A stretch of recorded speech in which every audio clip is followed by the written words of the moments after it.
7,000. Takbo mo na sa atin. Hindi, ganun nyo lang, ganun mo lang. Sumayaw ka. Tama ka na ba? Steps. Mag-upgrade ka mo na.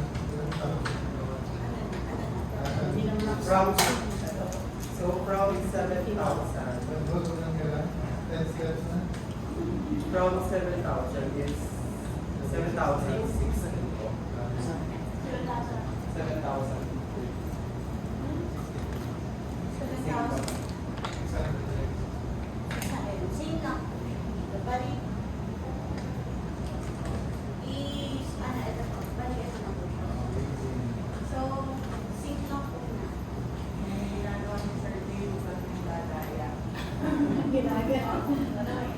Ano kami, parang So, challenge. ayan po, may nag-alert sync po siya nila.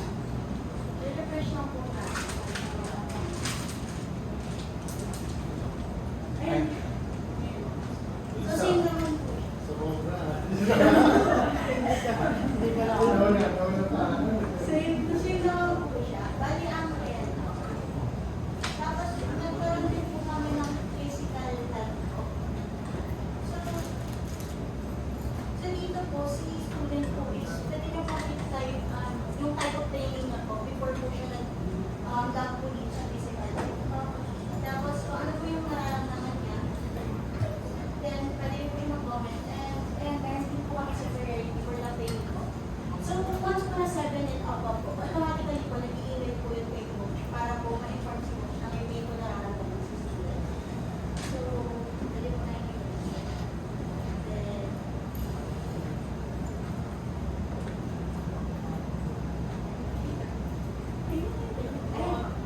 so, dito po, makikita po natin, since yung training hours po kasi, wala pa po siyang training early, since yung account po siya.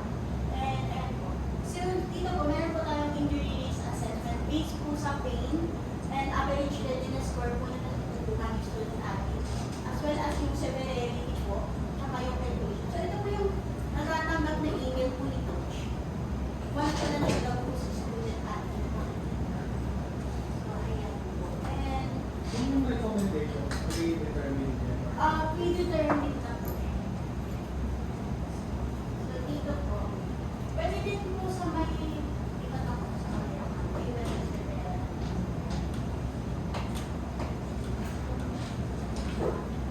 So, dito po. Dito po, meron din po kaming ginawang wellness repair. Si student po is pwede na po siyang mag-schedule po for guidance. Ayan po. Pwede niya po ilag po yung date. Kung kailan po yung schedule niya po. And automatically po ma-notify po ito. Ayan. So,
pag i-mark as result na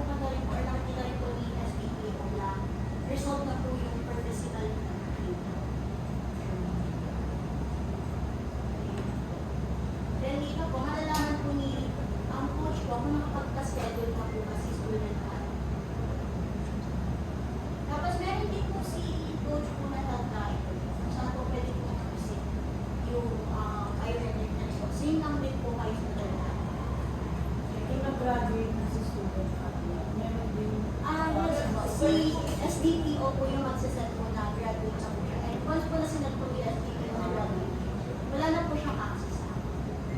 STP mo ba yan? Coach pa lang po. So ito po, si coach po, meron din po siyang AI pag-coach. And may wellness referral din po siya, same lang din po kayo. So dito po tayo sa STP.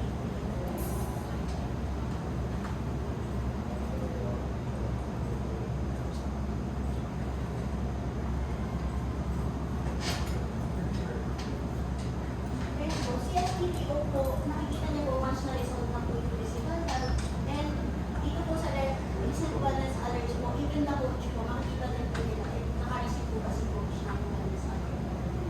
And physical health. So lahat po ng recent wellness alerts po sa tatak po ng STPO. Then dito po,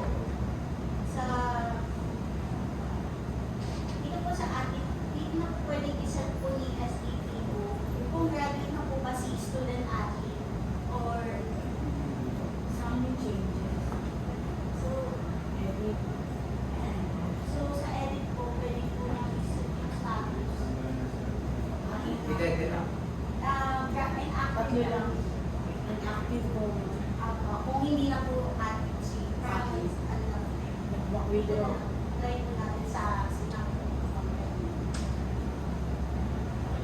So pwede na po iset as graduate.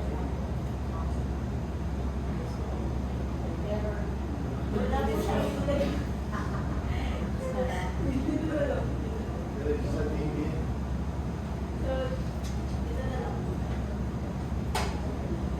So, ayun po, pwede na po save as graduate. So,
dito po, ang example ni student gawin is, ano po siya na, ito po, yung screenshot po.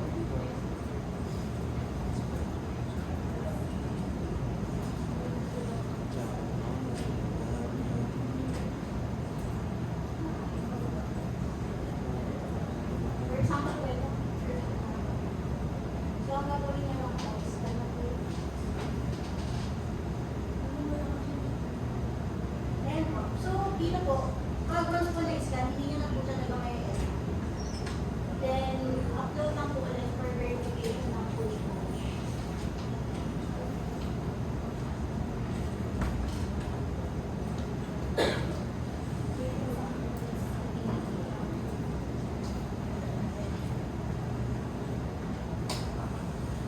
Palitan niyo mga pinla o yung sa choose file, hindi yung image file. Hindi lang natin kung tatanggapin niya. Anong file siya i-access? Oo, hindi. Sige. Document ba? Mag-input nga yung document. Na-scan po ba or sa? Diyan sa ano? Ito Upload. po. So, any file can be used. Yes po. Pwede. Hindi ko niloloko. Yun lang po yung limitation if everyone ano is not aware. Yes.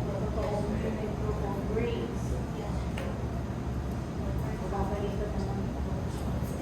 Ano ba yan? Sleeping. Babalitan na lang si coach. Yun lang po yung limitation.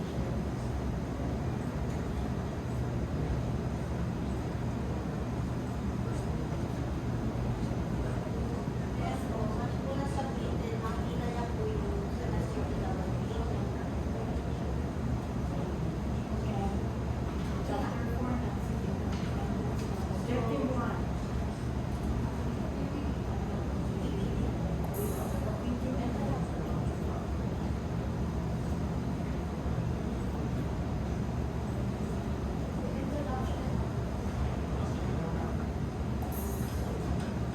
So today, student athletes experience physical and mental demands as they balance their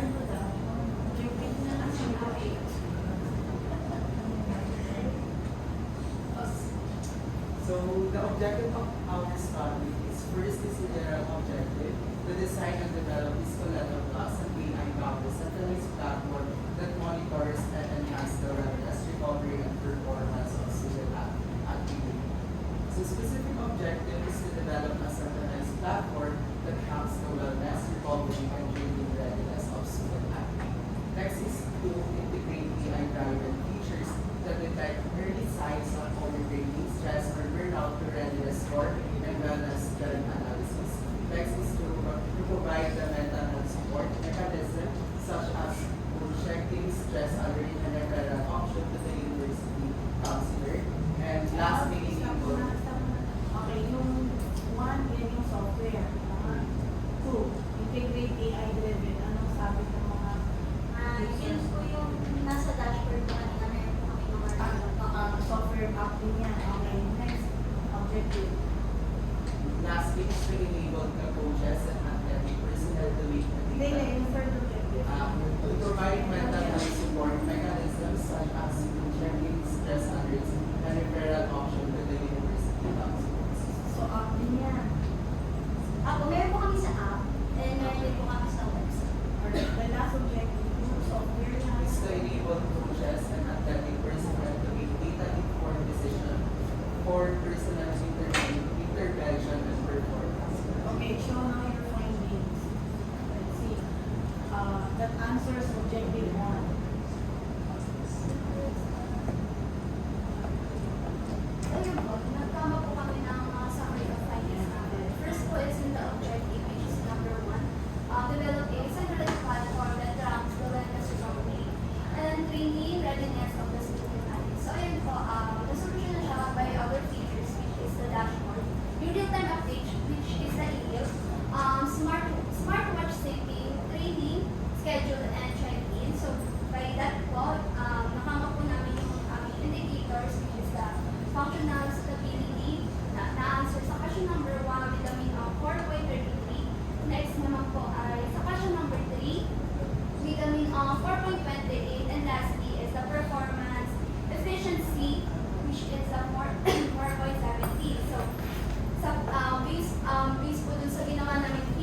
the early sign of overtraining, stress, or burnout through readiness score and wellness trend analysis. So, we come up po sa feature na AI wellness coach, AI training preparation, AI post-training feedback, readiness trend analysis.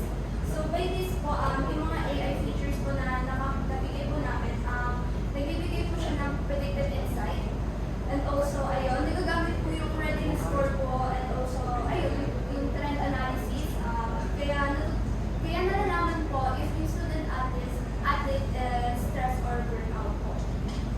Next po is to provide a mental health support mechanism such as both check-in, stress alert, and referral option to university counselors since yung features, yung application po namin is open for student athlete coach and STPO. Ayan po, yung mga check-ins po namin, nagbibigay siya ng support or proactive support for mental health, not only for student athlete but also to other staff which is the coach and the STPO.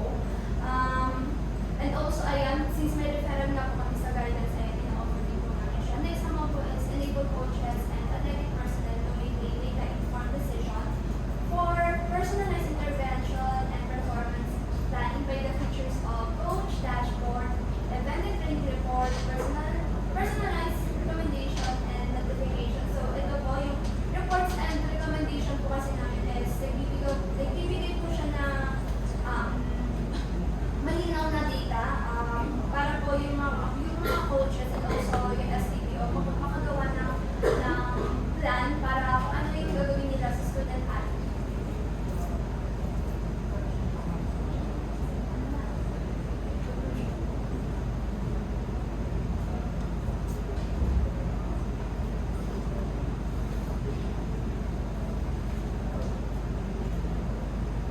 So, ang conclusion po na nagaling natin, given with our scores po na nakuha po namin sa survey, we can say po na yung Escaleta Plus po proved to be an effective solution po for PUP athlete wellness and performance monitoring challenges. So, by streamlining po the processes and addressing the issues like delay post notifications and manual monitoring, yung using po with our biometrics. So, ang Escaleta Plus po ay na-met na po lahat po ng objectives ng study po namin. So, ayun. Sa recommendation po, isa po sa mga recommendation na nakuha po namin from the coaches is yung una po is real-time tracking po, yung like po yung sa Strava app. Since currently po, ang nakukuha na po namin is yung number of steps. Ang isa po sa mga recommendation na yun, parang nag-given lang po nila ilang kilometers po ba yung malalakad po ng student athlete. For ayun po. Next po is yung sa counseling verification po. Since currently po, si student athlete is nagdala po siya kung ilan po yung kailan po yung guidance counseling na.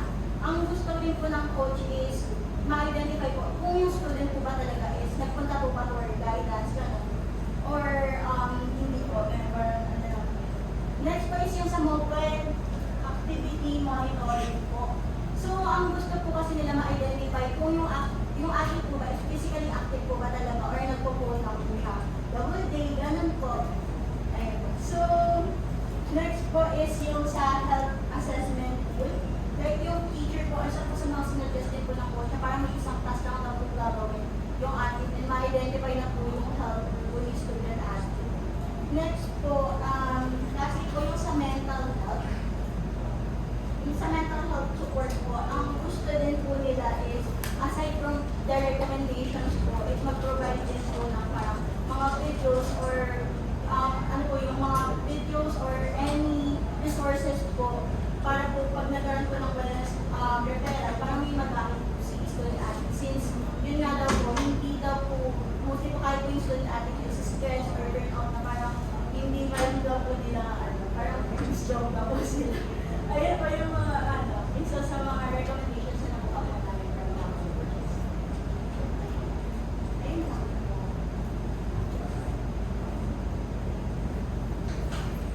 That's all po.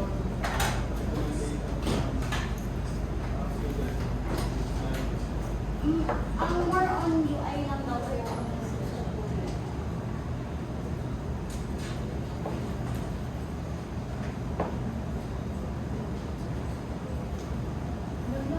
din mo yung app. May auto-notify siya. Sa website po namin, parang andun lang po yung notification po lang through email po. Pero sa app po, more on syncing, ano lang po, syncing and mental health po na pwede po mag-log easily yung system. Yan, instead po yung magpapagod sa website. Balik na ako sa recommendation. May na-comment ba ang inyong evaluators? O kayo lahat lang? Kaya may kinagalingan, saan kinagalingan sa integration of applicants?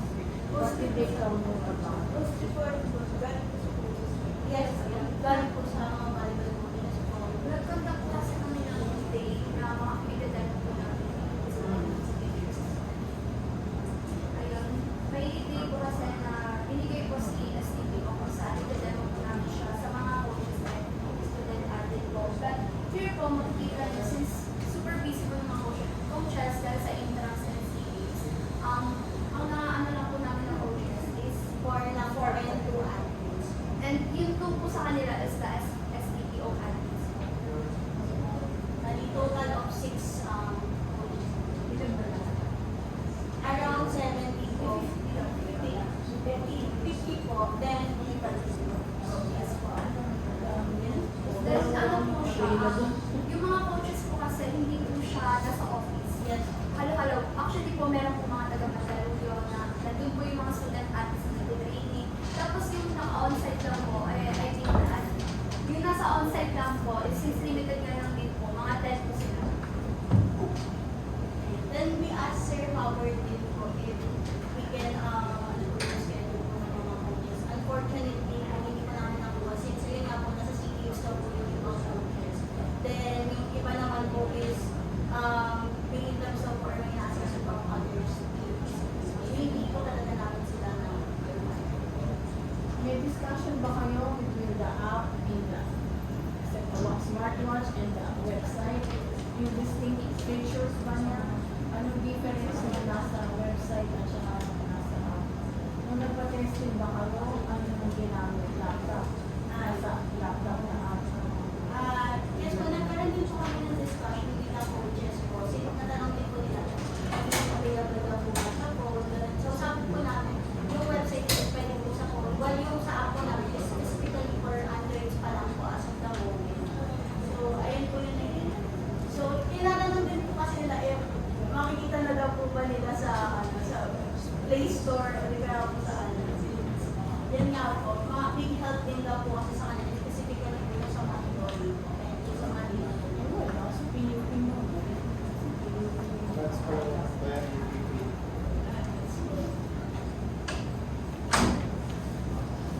Ilan mo na nangyari? Paano mo na nakakong valuable?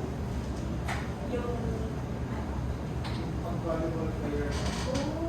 ayan. So, the valuable po kasi, ang isa po sa mga coaches na nakausap namin, ang parang pinaka-ano po niya is parang doon daw po siguro yung nagkaroon sila ng smartwatch po para per video. And I think mostly po kasi nag-focus po si coach sa ano po, kung ano po yung pwede namin i-dagdag or ano yung sa website. Tayo overall naman siya. Hindi lang ba?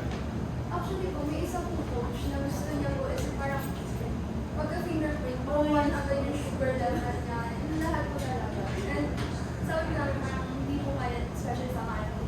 And smartwatch lang po yung, isang smartwatch lang po kaya namin. Ano po? Part of naman na yung ibang smartwatch. Yes, sir. Yes.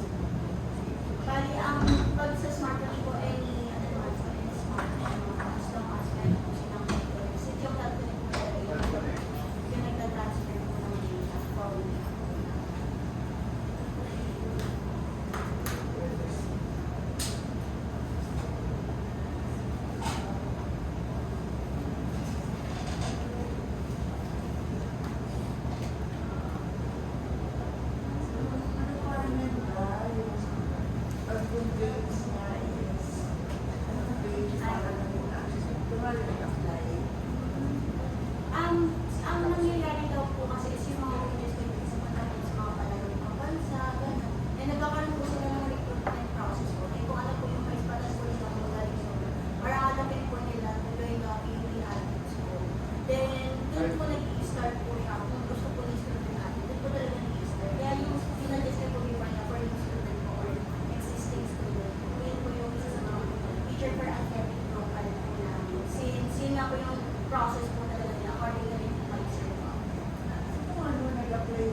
ay sinabi ko sa akin ni Sir Howard, kahit mababa po yung grades ng student, atin pinapasa po nila para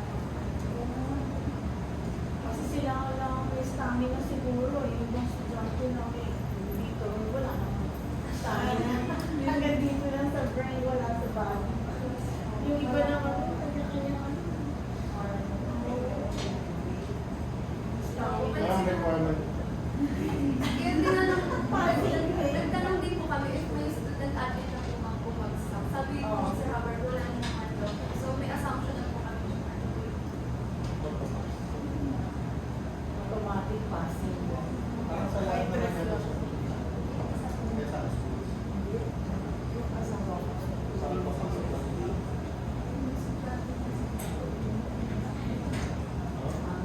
Pinatanggal sa ano. Anong condition yung pagbagsak? Hindi na nga ito bumagsak dito. Wala nang bagsak?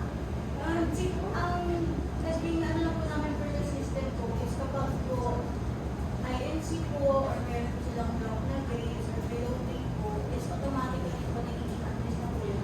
And nakikita po ni SCTO and coaches kung ano po yung mga grades po nila for that semester.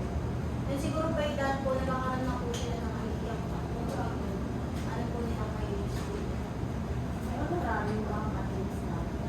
Are they paying? actually may ano po Lalo sila. ako nangyayari. Yes po. May allowance din po sila sa reason. So, 7,000 din po ata ang Parang scholar din. yes.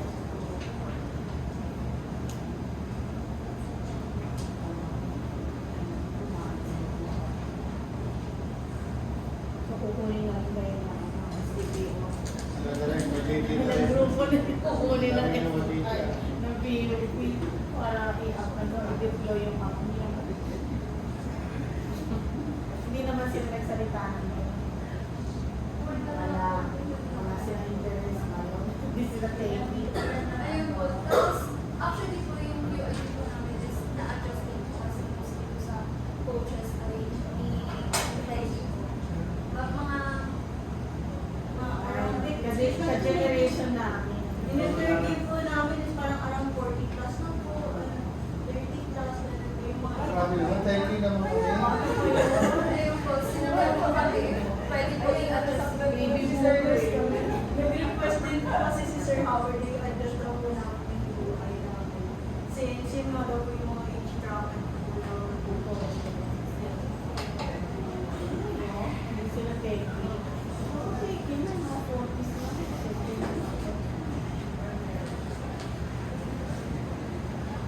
Variation lang naman po yung ano po natin po sa presentation.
Dito na lang din.